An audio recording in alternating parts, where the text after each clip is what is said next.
l'animal qui est blessé, quoi, qui va lécher sa patte, en fait. C'est d'aller toucher tous ces 22 bleus de l'âme avec beaucoup de douceur. Et on a tout un protocole pour pouvoir y aller, y revenir. C'est le grand avantage du livre aussi.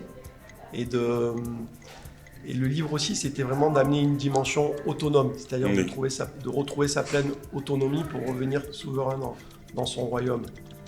Et c'est pas du tout une critique de la thérapie, mais on aime aussi, avec Cathy, on a cette notion que nos patients se libèrent de la dépendance et retrouvent leur autonomie. Ouais, ça nous tenait à cœur. Voilà. Après, c'est peut-être l'expérience qui nous fait dire ça aussi, ou ressentir ça. Ce qui est important, je pense que c'est l'autonomie, la responsabilité. Ça veut dire, si j'identifie, je me responsabilise.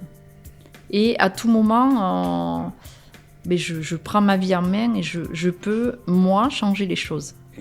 Voilà. Je dis pas, et François pareil, on ne dit pas qu'il ne faut pas les consulter, on a loin de là. Non.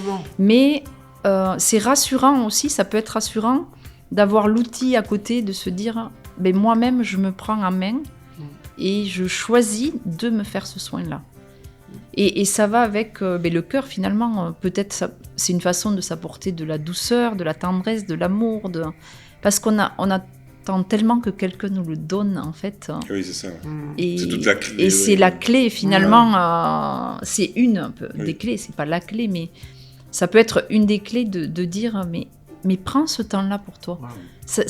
Depuis quand tu n'as pas pris ce temps d'aller à la rencontre de toi, de partir à la rencontre de tes bleus et d'y mettre un baume guérisseur dessus.